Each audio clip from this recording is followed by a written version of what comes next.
My name is Tobias Theiler, and I'm a lecturer in the School of Politics and International Relations at University College Dublin in Ireland. Identity is a notoriously difficult concept to grasp, so let's start with some basic definitions. Every individual's identity has two broad parts: our personal identity and our social identity. Our personal identity is what makes us unique as a person, our tastes, for example, our preferences. Our social identity, on the other hand, is shaped by the groups to which we belong and with which we identify. These groups can be national groups or religious groups or sporting clubs or any other collectivity with which we identify. Everyone identifies with many different groups at the same time, and most groups' identities easily coexist. So you may identify as Irish and European, or as a Brazilian Catholic female, or as any other combination. Social psychologists often argue that identifying with a group has several consequences. First, by identifying with a collectivity, that group becomes part of our self-concept, and therefore it becomes intertwined with our personal sense of well-being and with our self-esteem. So when our football team wins, we feel good, and when it loses, we feel bad.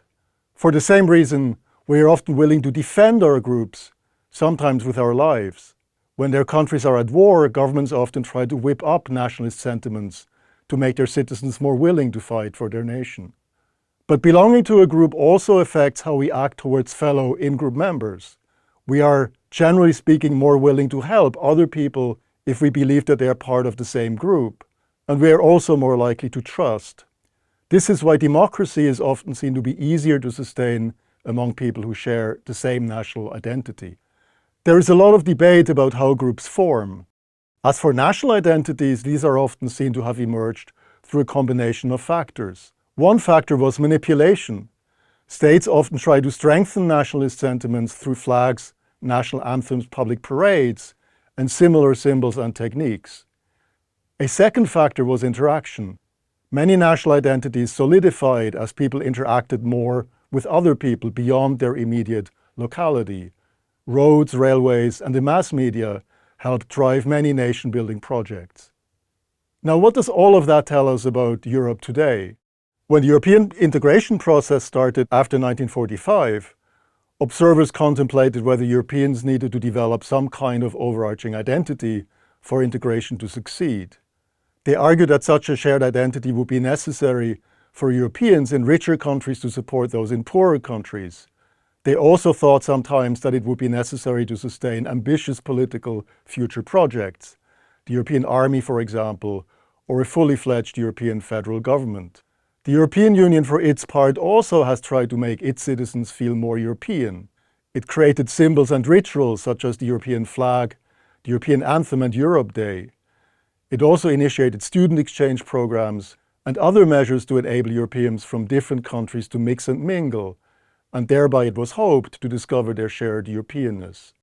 Yet so far, such European identity-building programs have had little success. Surveys show that most Europeans continue to identify very strongly with their localities, with their regions, and with their nations, but not with Europe. Such findings are not surprising. Most Europeans continue to be socialized mainly into their national symbols and rituals. Schools are run by national, not European authorities. Each nation has its national football team, but there is no European football team.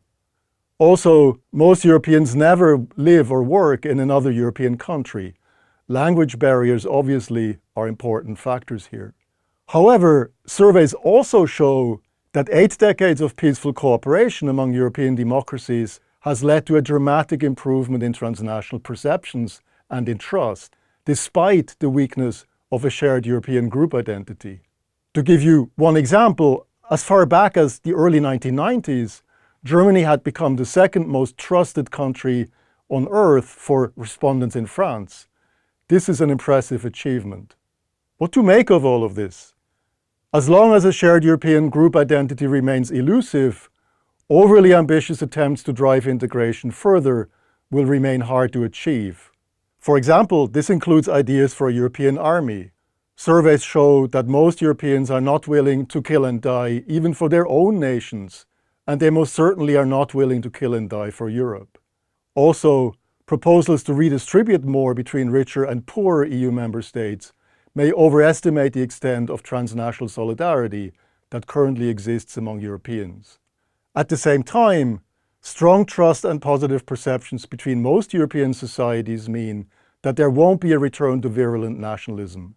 It also means that a careful expansion of pan-European democracy should be possible, for example, by increasing the powers of the European Parliament. In short, the weakness of an overarching European group identity does not make further European integration impossible, but it does limit what that process can realistically hope to achieve.